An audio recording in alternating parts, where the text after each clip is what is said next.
मनीष सिसोदिया जी, आप एकदम पलटी मार रहे हैं। अरे आपको वोट चाहिए, हिंदू भाइयों का वोट चाहिए तो वैसे मांग लीजिए, भीख मांग लीजिए। आप इस तरह के वहां जाकर के आप दिखा रहे हैं, हिंदू भाइयों को दिखा रहे हैं कि देखिए मैं अब वहां पर दर्शन करने जा रहा हूं। तो आज आप क्यों रामलला के दर्शन करने जा रहा है? मैं तो और श्री राम जी को लेकर के ये राजनीति खेल रहे हैं, इनको डर लगना चाहिए। इस तरह से बहका करके उनका वोटों की ये राजनीति करना चाहते हैं और ये दंगा भड़काना चाहते हैं। ये लोग सुधरने वाले नहीं है, ये पॉलिटिकल लोग हैं। इन्हें तो वोट चाहिए, इन्हें सत्ता चाहिए, इन्हें जनता नहीं चाहिए, इन्हें हिंदू मुस्लिम का प्यार नहीं चाहिए, इन्हें देश की एकता नहीं चाहिए। इन्हें तो सिर्फ चाहे कत्लेआम हो, चाहे ये दंगे करा करा करके मरवाएं, चाहे हमें भिड़वाएं, हमारे सुरक्षा कर्मियों से हमें भिड़ा दें और हमें आपस में लड़वा दें। ये इनका काम सिर्फ इतना ही है कि उत्तर प्रदेश में इन्हें दिख रहा है कि इनका सबका कैसे सुपड़ा साफ होने वाला है और हमारे योगी आदित्यनाथ जी का परचम वहां लहराने वाला है। नमस्कार, मैं हूं आपके साथ मनीषा डिंडोरिया। स्वागत है आप सभी का प्यारा हिंदुस्तान पर। जैसे कि आपको पता होगा, मनीष सिसोदिया जो कि दिल्ली के उप मुख्यमंत्री हैं, अभी अयोध्या पहुंचे हैं। अयोध्या में रामलला के दर्शन करेंगे, ऐसा उन्होंने ट्विटर पे भी लिखा है। लेकिन अगर बात करें उनके पहले के बयानों की, तो विपक्ष में वो भी शामिल थे जो कि ये बोल रहे थे कि राम मंदिर नहीं बनना चाहिए, राम मंदिर की जगह स्कूल या कॉलेज या यूनिवर्सिटी बना दिए जाए। तो नाजिर जी मेरे साथ है। नाजिर जी, सबसे पहले मुझे ये बताइए, मनीष सिसोदिया जो बोलते थे कि राम मंदिर की जगह यूनिवर्सिटी बना दो, अब क्या करने पहुंच गए हैं अयोध्या वो? देखिए, इस टाइम इलेक्शन का दौर है और 5 स्टेटों में इलेक्शन होने वाले हैं और जिसमें एक हमारा उत्तर प्रदेश भी है। और आप रामलला की बात कर रहे हैं, आपके मुंह से तो जज भी नहीं रहा कि हम रामलला के हम दर्शन करने जा रहे हैं। जो वहाँ पर आप कह रहे थे कि यूनिवर्सिटी बनेगा, जबकि हिंदू और मुस्लिम दो विवाद चल रहा था। मंदिर और मस्जिद को लेकर के, बाबरी मस्जिद और मंदिर को लेकर के विवाद चल रहा था। लेकिन उस विवाद में भी जब सुप्रीम कोर्ट का फैसला आने वाला था तो यही हुआ कि पहले दोनों पक्ष जो आप बैठ करके सबने बातचीत की और हिंदू मुस्लिम भाइयों ने दोनों ने बैठ करके बातचीत की कि हाँ भाई, जो भी फैसला है आ गया एक के पक्ष में, तो एक के खिलाफ जाना है, जाहिर जाना है। तो हिंदू मुस्लिम भाई सारे के सारे हमारा देश का जो लोग हैं, हमारे हिंदू मुस्लिम भाई बड़े प्यार से रहते हैं और प्यार से रहना चाहते हैं। लेकिन ये लोग नहीं चाहते कि हम सब प्यार से रह सकें। तो उसमें हमने सभी लोगों ने कहा कि हाँ, जिसके भी पक्ष में आए कोई बात नहीं, धार्मिक जगह है। तो मंदिर के लिए वो वहाँ जो सुप्रीम कोर्ट ने फैसला दिया मंदिर के हक में दिया और कोई नहीं बोला, ना कोई झगड़ा हुआ, ना कोई मुस्लिम नाराज हुआ और सब ने खुश हो करके कहा कि वहाँ पर मंदिर बनाइए। यहाँ तक के मंदिर के लिए दान प्रदान भी किया गया। मुस्लिम भाइयों ने बहुत तादाद में वहाँ मंदिर बनवाने के लिए पैसा दिया है। लेकिन मनीष सिसोदिया जी, आप एकदम पलटी मार रहे हैं। अरे आपको वोट चाहिए, हिंदू भाइयों का वोट चाहिए तो वैसे मांग लीजिए, भीख मांग लीजिए। आप इस तरह के वहां जाकर के आप दिखा रहे हैं, हिंदू भाइयों को दिखा रहे हैं कि देखिए मैं अब वहां पर दर्शन करने जा रहा हूं। जब आपकी जरूरत थी, जब तो आप काम में नहीं आए।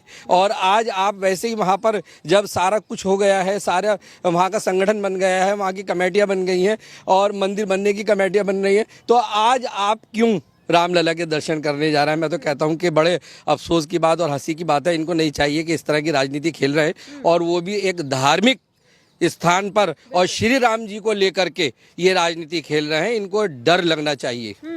जिस तरीके से ये बोल रहे हैं कि रामलला हम आ रहे हैं, आपके दर्शन करें, साधु संतों से मुलाकात कर रहे हैं, लेकिन पहले बोलते थे जब चुनाव आते थे कि सारे राजनेताओं को चुनावी मुद्दों के टाइम पे मंदिर न जाकर सरकारी स्कूल जाना चाहिए। तो अभी ये मंदिर में क्या करने का? अब आप देख लीजिए, आप देख लीजिए। ये कहते हैं कि रामलला और मंदिर और मस्जिद का मुद्दा जब ही नजर आता है जब इलेक्शन आते हैं। अब आप क्या कर रहे हैं?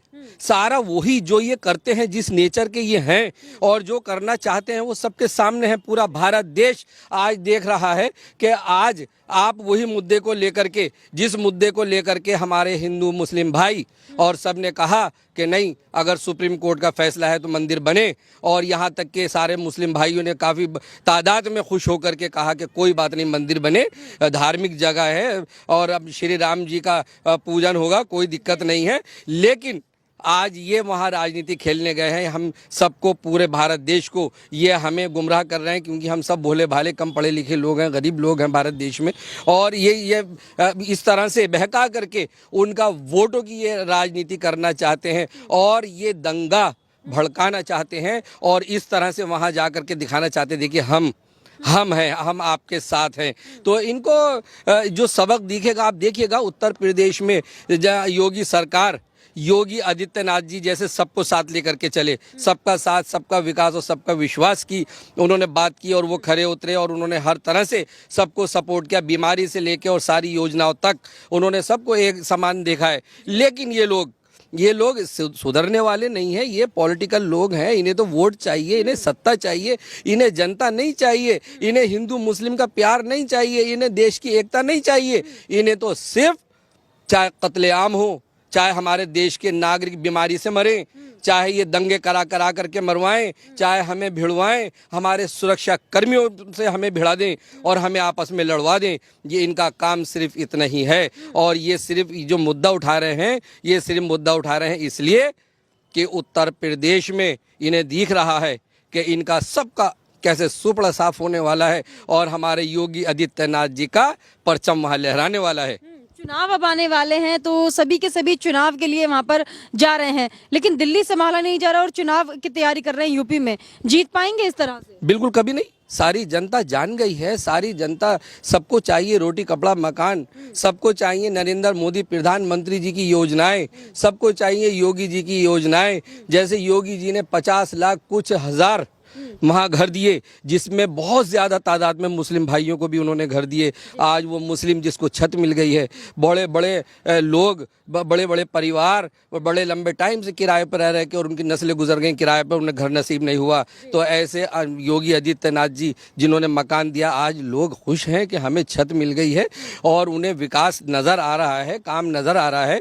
और उत्तर प्रदेश में आपने देखा कि जब से योगी आदित्यनाथ जी आए हैं एक भी दंगा नहीं हुआ। और अखिलेश की सरकार में आप देख लीजिए कितने मुजफ्फरनगर से लेके मेरठ से लेके हर जगह दंगे ही हो रहे थे और वहाँ कितना गुंडागर्दी हो रही थी। वहाँ बहन बेटियों का निकलना कितना बड़ा प्रॉब्लम की बात थी कि जब योगी आदित्यनाथ जी जैसे भी सरकार बनी और उन्होंने जब उन्हें आदत पड़ी हुई थी कुछ गुंडों को, उनके समाजवादी गुंडों को, उनको मायावती जी के, ओवैसी जी के, जितने भी जो लोग अपोजिट पार्टी के लोग कांग्रेस सरकार के, तो उन्होंने जब छेड़खानी की तो योगी आदित्यनाथ जी ने बिठा कर उठक बैठे लगाई, पूरे भारत देश ने देखा। तो मैं तो योगी आदित्यनाथ जी को सलाम करता हूं कि ऐसे वहां पर कि सारी हमारी बहनें किसी भी रात को निकल जाएं, कहीं पे भी चली जाएं, कोई दिक्कत की बात नहीं है, सब सुरक्षा के साथ और बहुत हिफाजत के साथ सारी की सारी हमारी बहनें सब सुरक्षित हैं और सबको विकास वहाँ हो रहा है। सब देखिए, अब ईद आई, बकरा ईद आई, बकरा ईद पर बिल्कुल कहीं पता ही नहीं चला कि त्यौहार आया और किस तरह से कुर्बानी हुई, कहाँ सारी सफाई, ऐसे इस तरह के बड़ा हैरत में थे कि वाकई साहब ऐसी ही सरकार होनी चाहिए और ऐसे ही योगी आदित्यनाथ जी होने चाहिए। और ये लोग ये जो नाटकबाज कर रहे हैं, ये नाटक दिखा रहे हैं, आज मंदिर को लेकर के दिखा रहे हैं, वहाँ पर रामलला जी के ये दर्शन करने जा रहे हैं, ये इस मुसलमानों को लेकर के वहाँ पर मुजफ्फरनगर में अल्लाह अकबर के नारे लगवा रहे हैं। ये सारे देश के अंदर ये भड़काने के काम है एक दूसरे से। ना तो ये चाहते कि सुरक्षा कर्मी से भी भिड़ते रहें, हम आपस में लड़ते रहें, और लड़ाओ और राज करो, इनकी यही है, फूट डालो राज करो, हिंदू मुस्लिम में फूट डालो राज करो। तो इनकी ये नीति है, ये नीति जो इनकी अब जो है चलने वाली नहीं है। और सारे हिंदू मुस्लिम भाई सब भारत देश में सारे के सारे बड़े प्यार से रह रहे हैं और सब भारत देश को सलाम कर रहे हैं। जी, अब देखिए चुनाव है तो प्रियंका गांधी भी लखनऊ के दौरे पर हैं, चक्कर लगा रही हैं। अभी तक सीएम का उन्होंने चेहरा घोषित नहीं किया है कि कौन बनेगा, लेकिन कांग्रेस का ये कहना है कि प्रियंका गांधी अकेली लीडर काफी हैं हमें यूपी में चुनाव जितवाने के लिए। तो देखिए प्रियंका गांधी क्या जितवा पाएंगी? ये तो पारिवारिक मामला चल रहा है, परिवार से इनके खानदानी पॉलिटिक्स चल रहा है और इनका तो कोई आएगा ही नहीं निकल के। जितने भी लोग कार्यकर्ता जो मेहनत इनके साथ करी है उन्होंने इसलिए तो हट गए और इसलिए इनका सुबड़ा साफ हो गया। अब प्रियंका गांधी अकेली चल रही हैं। अरे भाई कुछ काम तो करा होता उत्तर प्रदेश को लेकर के या किसी राज्य में लेकर के, जहां जहां कांग्रेस की सरकार है वहां आप देखो ना कितना बुरा हाल है। महामारी में भी देखा गया कि कितना बुरा हाल है और हमेशा ये घोटाला ही करते चले आए और हमेशा ही ये फूट डालते चले आए, हिंदू मुस्लिम भाइयों में फूट डालते चले आए। इनका सिर्फ यही काम है। प्रियंका गांधी कितने भी घूम ले, प्रियंका गांधी अकेली जैसे अकेली घूम रही है ना, इनको कोई भी इनको देखने वाला नहीं है। आप देखिएगा कोई इनको वोट देगा ही नहीं। वोट मिलेगा तो भारतीय जनता पार्टी को उनके काम पर वोट मिलेगा। भारतीय जनता पार्टी का ही झंडा लहराने वाला है। तो गठबंधन ना करके अकेले चलने का ये जो फैसला लिया है कांग्रेस सरकार ने यूपी में, क्या लगता है अकेले प्रियंका गांधी भारी पड़ पाएंगी योगी आदित्यनाथ? ये तो बड़ी कोशिश की कि हम गठबंधन कर लें और सारे के सारे सब गठबंधन करने को बैठे हुए थे। इनकी बड़ी बड़ी मीटिंगें हुई और सारे ये विपक्षी लोग इकट्ठे हुए और इनकी कांग्रेस को लेकर के, समाजवादी पार्टी को लेकर के, बहुजन समाजवादी पार्टी को लेकर के और ओवैसी जी की पार्टी, ये सारे एक हो गए थे और एक होकर के भारतीय जनता पार्टी के और भारत सरकार के खिलाफ होकर के इन्होंने मीटिंग की। वहाँ पर ये चर्चा हुई कि कौन बनेगा प्रधानमंत्री। वो कहता है मैं बनूंगा, वो कहता है मैं बनूंगा, वो कहता है मैं बनूंगा। यहाँ तक के दंगा हुआ, बड़ा झगड़ा हुआ, लड़ाइयाँ हुई, पूरा देश ने देखा।